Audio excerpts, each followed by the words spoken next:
Welcome to Don't Be a Bee with my mother, Carmen Miller. Like most people, I suffer from S.T.U.P.I.D flare-ups. I did a lot of inner work to try to work through my S.T.U.P.I.D, and I developed the secret mom perspective with patented Ask Yourself Why formula. But when Drew entered his teenage years and would argue, be disrespectful, or have an attitude, I would get so incredibly mad, and he would repeatedly ask me, "Why do you get so mad?" Or "Why do you get so mad so fast?" And of course, this made me even more mad. And I just chalked his response up to deflection. But it did make me ask myself, why do I get so mad? And I came to the conclusion that I got so upset because I love him so much. I wanted him to be his best self. I wanted him to grow up and be functional and content. And I wanted us to maintain our close relationship, which can start to feel harder as our kids get older and become more independent. So, my final answer to his question: fear. My fear that maybe I'd failed as a parent, that I wasn't the parent I used to be or wanted to be, or that he just wasn't getting it. I know that so many of our reactions or overreactions are fear based, so this made perfect sense to me. Then one day, just a couple of years ago, it happened again, and he asked me, "Why do you get so mad?" This time I asked myself that question again, because this really was about the only thing left in my life that still just sent me over the edge emotionally and made me so incredibly upset. Why do I get so mad? But this time I didn't stop there. Why do I overreact? And what's more, why? Why do I feel so incredibly upset when this happens? And then I thought about how I taught 5-year-old Drew that sad can look like mad. And then I asked myself, why do I get so mad? In other words, what is making me feel so sad? Why do I feel this way? And there was the answer. I immediately recognized the feeling from my past. Feeling so hurt, disrespected, disregarded, like anything I said didn't matter. The feeling of being treated like I was wrong about anything and everything just because I was me. I was too much, while at the same time I was really never enough. That feeling, that hurt, it was a trigger. You've probably heard of muscle memory. This was emotional memory. That feeling triggered my nervous system into fight or flight mode from my childhood and early adult life. And of course, in my case, it was always fight mode. I always came out swinging. So when Drew came to me with typical teenage stuff, it really was me who got so mad and had this huge emotional reaction, overreaction. And so, yes, there was a real behavior that needed addressing, and disrespect is not okay. And yes, there was an old wound that tripped my trigger into emotional survival mode. So let's see how my example shows up as an S.T.U.P.I.D flare up. Stuck. I was stuck in a pattern, pulled back into old hurt feelings of being disrespected and disregarded.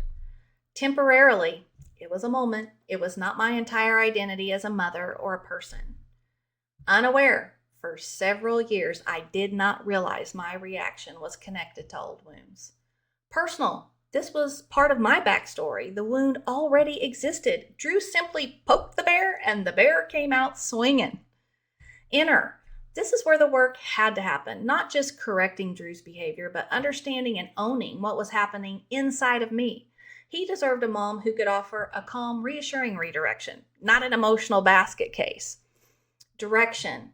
Once I felt it and saw it clearly, I could choose a different direction instead of spiraling. So Ricky Reality Check just popped in to make sure I tell you that this does not mean I was instantly fixed. But there's always a big but, and it's usually mine. Once you see the issue, you can't unsee it. And this is how we begin working through S.T.U.P.I.D. Where am I stuck?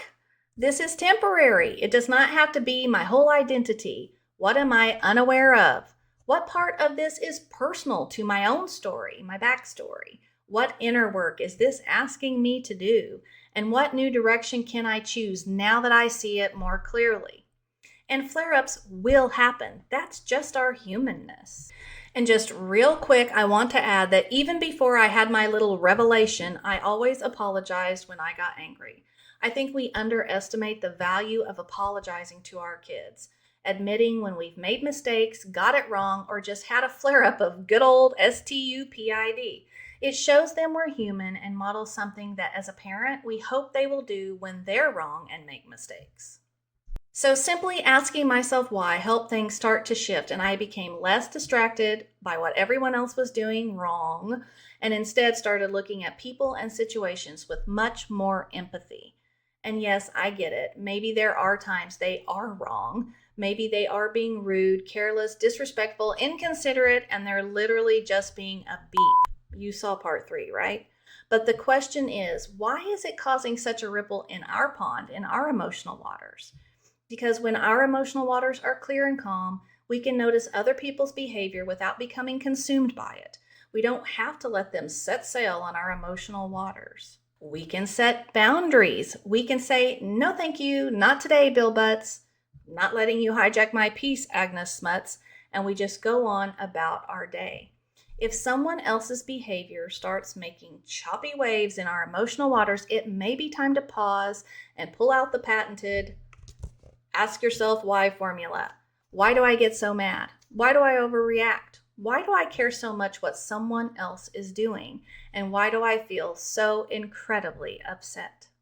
And remember that sad can look like mad and hurt can look like mean. So in other words, what is making me feel so sad? And then you can immediately apply the same question to Bill and Agnes and Norm and the whole crew. There must be some sad making them so mad. There must be some hurt that is making them so mean. And remember that, hey, we all have S.T.U.P.I.D flare-ups from time to time. That's why I developed the secret pond perspective with patented ask yourself why formula. So you can confidently get up every morning, look in the mirror and say, don't be a beep today. And as Granddad always used to say, now there's some sense to that. Until next time, wishing you much love and laughter.